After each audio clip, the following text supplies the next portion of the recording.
get a case through that the child is potentially a victim of sexual abuse, so we bring them to the Children's Advocacy Center, do a forensic interview for the child, and we do a special forensic interview process that there's a training component that goes with that. So all of our forensic interviewers are trained. So we use that protocol to interview the child. And from there, we offer family advocate services for the family. We operate on a multi-disciplinary approach. So we have state's attorney, law enforcement, child protective services, medical, mental health, family advocacy, and victim witness advocate through the court system, and child protective services. What happens is it's a multidisciplinary team, so that's how we act. We act together. So when an investigation comes in to CPS, there's always a law enforcement component to that, and there are two investigators, one CPS, one law enforcement, and they are the ones that lead that investigation. And then Cammie, as the coordinator, will then invite the family here. We provide the services to them, to the child victim, and to their family. So, and then once we get a sense of what has happened, and then what are the next steps, and the next steps are driven by the state's attorney, who will say it has a criminal act occurred, and what are those criminal acts, and what are we going to do as a consequence.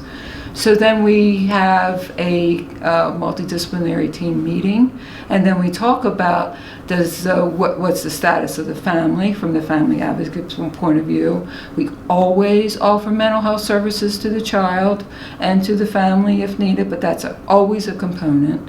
So the medical, maybe there's a medical component or not. It depends on what the child discloses. It depends on what the request is from the investigators, whether we do a medical exam or not. And that is through, we have 2 nurses and 1 doctor at this point, and they are the ones that are specifically trained to look for sex abuse trauma for children. And the doctor also further looks for any physical abuse. Well, when they walk out of our doors the day of the forensic interview or medical exam, that's not the last time they're going to be involved with the Children's Advocacy Center. We have that family advocacy component that follows that family throughout the life of the case. So from the time they arrive here, and if there's criminal charges, to the time that case is prosecuted in court, which could sometimes be a year to 2 years. Okay.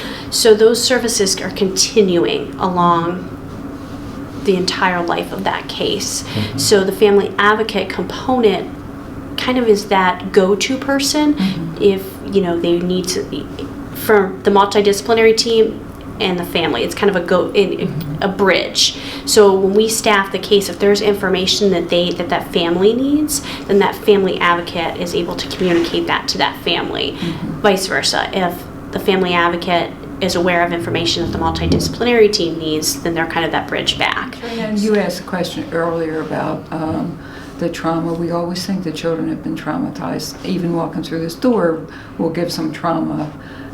And sometimes some children are more resilient, and sometimes it depends on what the relationship is with the person. It depends on their own mental health status. It depends on how much support they have within their family, which is, of course, why they always go to the mental health person for that. And some children will be okay, perfectly okay, and they'll be healing. This will be a part of their life. They get beyond that. The kind of statistics that are reported are how many children have been abused. But I will tell you that the caregivers of the children, almost 100% of them have been abused themselves as children. And then that's working on how do you see your life differently if you were abused as a child. What signs are you missing because your parents missed them, and it looks normal to you when it's not. Yeah. And a lot of them are certainly undisclosed. They will disclose when they come here, but then they never got help for it as a child. So then there's a different kind of a connection with a child because they're, oh my gosh, it happened to me. Therefore, I'm going to make sure that my child's going to be okay. Well, I think certainly when you leave here at the end of the day, there's no like necessarily good day when, you know, in the field of child sexual abuse. Very true. But, you know, seeing that family come together and that child or adolescent go through that hope and healing process and, you know, do something such as the mosaic or be able to express, you know, different aspects of, you know, or either be, you know, telling their story or talking about the process that they've gone through since telling their story through poetry or art or something like that. I think that's where we kind of get, you know, this process has made a difference. This process has helped a child. We don't get many children come through these doors that the abuse happened the day before or even the week before. Sometimes it could be months, years before that the abuse happened. So it's certainly a traumatic experience that someone's not really willing to talk about right after it happens.